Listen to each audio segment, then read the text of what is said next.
If I get married, I'll keep that in mind. Let's stay on the gift-giving theme because we have someone who has written to you saying, my godson is graduating from high school. This is a prestigious private school, and although not wealthy, my godson got through on scholarships, worked incredibly hard, excelled both academically and athletically, and is now bound for a fantastic college. Since this was my alma mater and I helped him get into the school initially, I feel a certain connection to the process.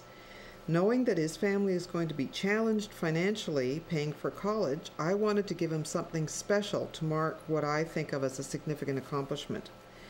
My idea was to give an iPad, approximately a $600 value. But my wife thinks this is excessive and that we shouldn't spend more than $250 on a gift.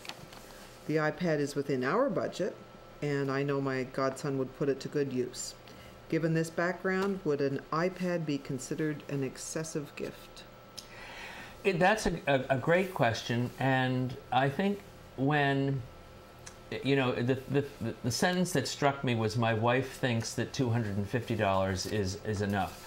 Well, $250 is a hell of a graduation gift in my book, and I certainly didn't get anything like that, but I did get an education. But I do think that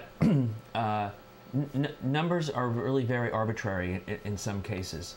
Now, I think that if you're going to give a gift that is a generous gift, and this obviously would fall into that category, it wouldn't be, I would give it personally and privately. Okay.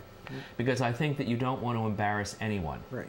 And I think that if this is your godson, yes, and you feel that this is an important milestone in his life, it was your alma mater, so you have a heartfelt connection, and you can afford it, do it. I mean, as it was clearly stated, this is something that's going to be put to good use, and it's not something that this young man would be able to go out and buy for himself. Okay. So I think that it is appropriate.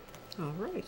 Well, that sounds good to me. I wish I was. And I think that it's also important, though, in this case, I think that it's really important to explain for this gentleman who yes. wrote the letter, yes. to explain to his wife his reasoning and to get her on side, because I think that that's one of the things that it's an area that that couples can find contentious.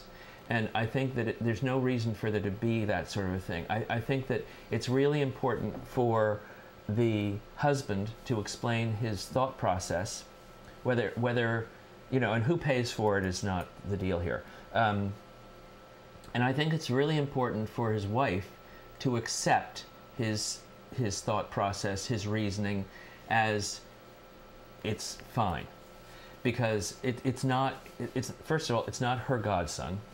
And it's really not any of her business. Now, if she's the one who holds the purse strings, then yes, it's her business. But the reasoning isn't her business. Your reasoning is your own, and it should be honored by your spouse.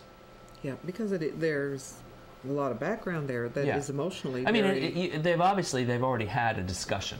Yes. But it doesn't have to turn into an adversarial kind of a thing. It's just, this is my opinion. This is my opinion. But this is how I'd like to move forward on this, and you know, this is what relationships are all about, is give and take. Yeah, and the net result in that situation sounds like it's based primarily on the emotional connections between these two people, the godson and his godfather. Yeah. Well, it feels like it sounds to me like this was really a well-considered gift, yes, and one that this gentleman is giving from his heart, which is where all gifts should come from. Okay, yeah. Great. Well, let's go to... How schmaltzy is that? Oh, very. It's wonderful. Let's